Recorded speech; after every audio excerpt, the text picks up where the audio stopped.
Mesdames et messieurs, bonjour et merci de suivre RTI 1.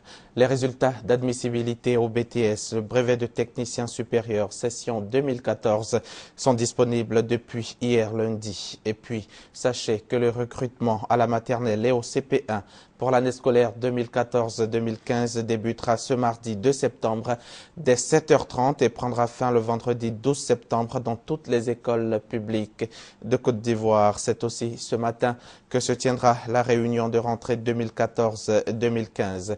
Ce sera en présence de Kandia Camara, la ministre de l'Éducation nationale et de l'enseignement technique. La prévention contre la maladie à virus Ebola a été au cœur d'une réunion du Conseil national de sécurité hier lundi. La rencontre présidée par le président Alassane Ouattara avait pour objectif d'examiner la fiabilité du dispositif sécuritaire déjà mis en place contre Ebola. La Côte d'Ivoire, non encore touchée par Ebola, annonce également l'ouverture de couloirs humanitaires avec la Guinée et le Libéria, tout en maintenant ses frontières fermées avec ces deux pays fortement touchés par l'épidémie. Le Conseil national de sécurité décide donc de l'ouverture de ces couloirs humanitaires, économiques et sanitaires dans le respect de décisions de l'Organisation mondiale de la santé. Direction la Guinée justement pour parler cette fois environnement. C'est une mauvaise nouvelle pour les populations. L'île de Kabac est menacée de submersion. Inlassablement, les vagues s'abattent sur le rivage. Un véritable travail de sape. Les conséquences de la montée des eaux sur l'île de Kabac, au large de la Guinée, sont de plus en plus visibles et inquiètent les quelques 28 000 habitants. Konoumodia est le district le plus menacé. En première ligne, les fondations de la mosquée sont touchées. Le lieu de culte est désormais fermé.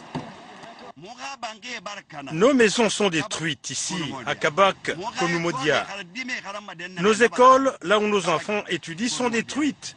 Nos hôpitaux sont détruits. Nos maisons, là où nous travaillons, tout est détruit. Notre district est détruit.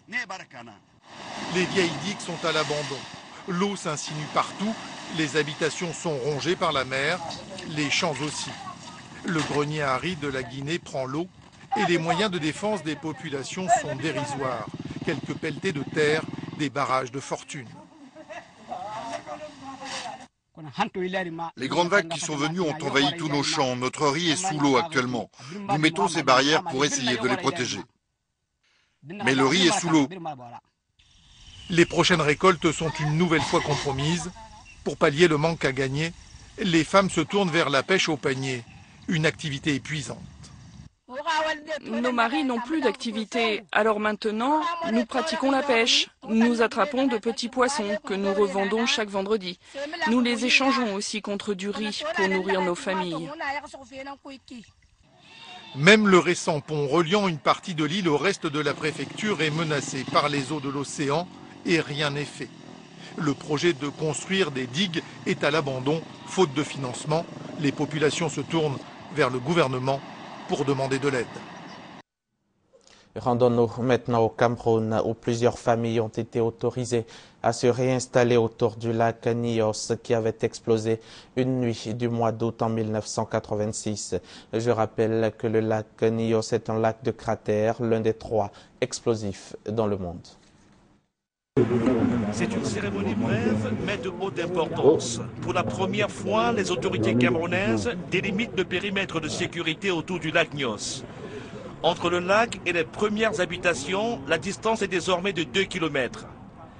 L'Élé Afrique, le gouverneur de la région, annonce de retour imminent dans leur village des survivants de la catastrophe de 1986. Les populations qui vont se retrouver en dehors de ce périmètre de sécurité vont pouvoir progressivement, selon le plan que vont leur indiquer les autorités administratives locales, regagner leur village. Cela fait 28 ans que les survivants de la catastrophe du lac Nyos sont installés dans ces campements où précarité rime avec pauvreté. Ils avaient été contraints de quitter leur village le temps que l'opération de dégazage du lac soit effectuée. L'opération entamée il y a 13 ans est aujourd'hui pratiquement terminée, d'après Joseph Victor Hell, cadre au ministère camerounais de la recherche scientifique. Le lac est plus dangereux parce que toute la quantité de gaz qui reste là maintenant, on ne risque plus d'avoir une explosion Il y a 28 ans, le lac Nyos se faisait rebaptiser le lac de la mort. La chute d'un pan entier de la falaise, surplombant la vaste étendue d'eau, entraînait une remontée brutale d'une poche de dioxyde de carbone. Le gaz toxique se répandait alors le long des rives du lac, provoquant la mort de près de 1800 personnes et décimant la quasi-totalité du cheptel local. Toujours hors de chez nous, l'Allemagne s'implique dans le combat contre l'État islamique en Irak et au Levant. La ministre allemande de la Défense a annoncé sa décision d'envoyer des armes en Irak pour équiper jusqu'à 4000 combattants kurdes qui luttent contre l'EIL. Plus de 1400 morts en un mois en Irak, des chiffres qui président à cette réunion de l'ONU à Genève. Le Conseil des droits de l'homme doit trancher sur l'envoi d'une mission pour enquêter sur les atrocités commises par les djihadistes de l'État islamique, une demande de Bagdad. L'État islamique n'est pas un phénomène irakien. C'est une organisation qui dépasse les frontières et qui présente un danger imminent pour tous les pays du monde. Elle ne respecte aucun principe des droits humains, aucune loi internationale. La crise humanitaire a poussé plusieurs États occidentaux à s'impliquer. Seuls les États-Unis interviennent militairement, les autres envoient des vivres ou des armes. Ce sera bientôt le cas de l'Allemagne, qui va équiper 4000 combattants kurdes. Une annonce qui secoue la classe politique de ce pays. L'Allemagne n'avait jamais pris une telle décision depuis la fin de la Seconde Guerre mondiale. Nous enverrons des équipements militaires, des armes et des munitions au Peshmerga. Nous coordonnons soigneusement toutes ces mesures avec nos partenaires afin que l'Allemagne ne se retrouve pas seule sur cette voie. La décision de l'Allemagne intervient alors que les djihadistes cèdent du terrain. Dimanche, l'armée irakienne est entrée dans Amerli, assiégée depuis 2 mois. Un combat gagné grâce au Peshmerga, aux miliciens chiites et au soutien aérien américain. Une alliance qui mène à l'heure actuelle d'autres combats pour reprendre des villages dans ce secteur au nord de Bagdad. Rendons-nous maintenant au Pakistan, à Hong Kong et en France. Mais retournons tout d'abord en Irak. C'est l'actualité planétaire. C'est en bref et en images. Attentat, suicide en Irak, au moins 37 personnes ont été tuées dimanche à Ramadi dans l'ouest, lorsqu'un kamikaze au volant d'un véhicule militaire bourré d'explosifs a foncé dans un immeuble en construction. Parmi les victimes, 15 civils. Ramadi est une ville à majorité sunnite, frontalière de la Syrie, en partie aux mains d'insurgés. Crise politique grave au Pakistan. Des centaines de manifestants anti-gouvernementaux ont fait irruption ce lundi dans les locaux de la télévision d'État pakistanaise. Ils ont interrompu la diffusion de la chaîne. C'est l'armée respectée par les manifestants, contrairement à la police, qui a pu faire évacuer sans heurts les locaux de la télévision, qui a depuis repris sa programmation. La capitale Islamabad vit depuis la mi-août au rythme des manifestations des partisans de 2 chefs de l'opposition qui exigent la démission du Premier ministre Nawaz Sharif. Campagne de riposte des partisans de la démocratie à Hong Kong. Ils n'admettent pas la décision de Pékin qui refuse d'accéder à leur demande de pouvoir élire directement leurs dirigeants dans ce territoire chinois au statut autonome. Ils ont pris à partie le vice-président de la commission législative de l'Assemblée nationale, venu défendre la politique de Pékin. Ce dernier a été contraint de s'exprimer sous les huées de députés et de manifestants pro-démocratie. Le mouvement pro-démocratique a appelé ses partisans à la désobéissance civile et a menacé de paralyser le quartier d'affaires de Hong Kong. En France, un 8e corps, celui de la dernière personne portée disparue, a été retrouvé dans les décombres de l'immeuble effondré à Rosny-sous-Bois. L'immeuble de 4 étages a été comme scié en 2 par l'explosion dimanche matin à 7 h, saisissant la plupart des habitants en plein sommeil. Les enquêteurs continuent à recueillir des indices. Pour le préfet, l'explosion est probablement liée à une fuite de gaz. Vladimir Poutine propose un statut étatique pour les régions tenues par les séparatistes de l'Est de l'Ukraine alors que les Occidentaux l'accusent d'avoir déployé des troupes dans cette zone. Je rappelle que l'Union européenne a donné 1 semaine à la Russie pour changer de cap sous peine de nouvelles sanctions. Alors que les séparatistes pro-russes ont repris du terrain dans l'Est ukrainien, Vladimir Poutine continue d'avancer ses pions.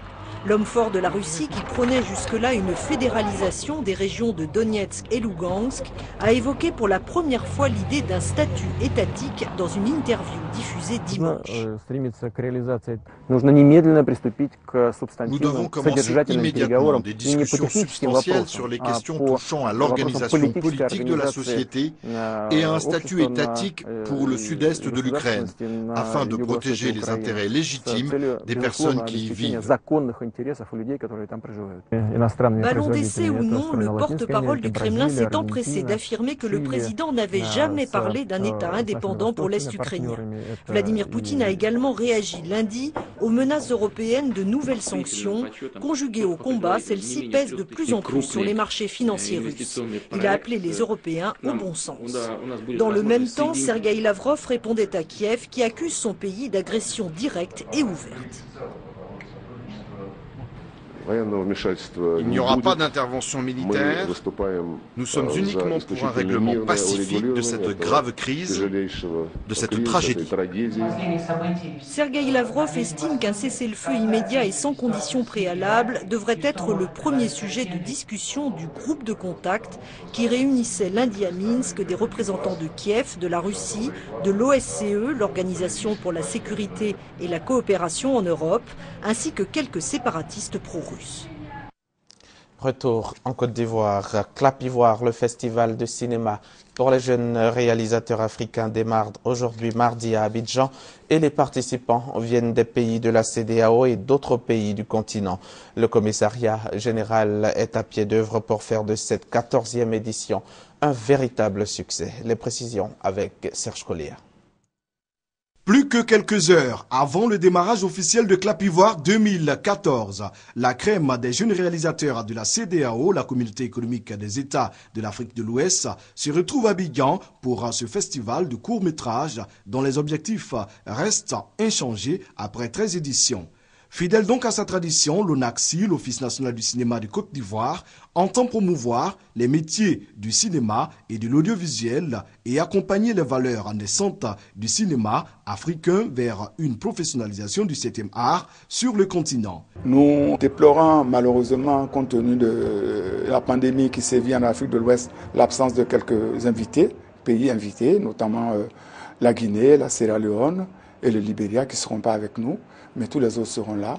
Cette année, nous allons réfléchir, entre directeurs de la cinématographie, à comment faire pour que le cinéma soit développé dans l'espace de la CEDEAO. Nous lorgnons un petit peu vers le FESPACO, c'est pourquoi cette année, nous avons le délégué général du FESPACO, Michel Ouedraogo, qui est notre invité spécial, avec lequel nous allons essayer de voir quelles sont les passerelles qu'on peut établir entre Clap d'Ivoire, qui est donc la pépinière du cinéma africain, et le FESPACO, qui est la consécration des cinéastes africains. 11 fictions et documentaires sélectionnés dans l'espace UEMOA sont en compétition pour démontrer le savoir-faire et la vitalité de la pépinière du 7e art africain.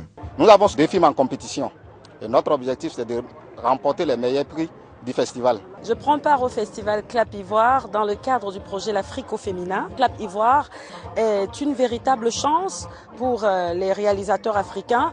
Clap Ivoire se tient du 2 au 6 septembre 2014 à Abidjan et à Grand-Bassam avec à la clé de nombreux prix pour les jeunes réalisateurs participants, notamment le Grand Prix Kodjo et Bouclé décerné aux meilleurs des jeunes réalisateurs en compétition. Avant de terminer ce journal, retenez que les résultats d'admissibilité au BTS, brevet de technicien supérieur session 2014, sont disponibles depuis hier lundi. Et puis sachez que le recrutement à la maternelle et au CP1 pour l'année scolaire 2014-2015 débutera ce mardi 2 septembre dès 7h30 et prendra fin le vendredi 12 septembre dans toutes les écoles publiques de Côte d'Ivoire.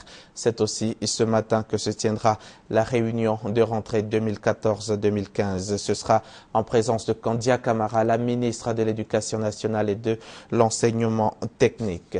Voilà, c'est fini pour ce matin. On se retrouve demain.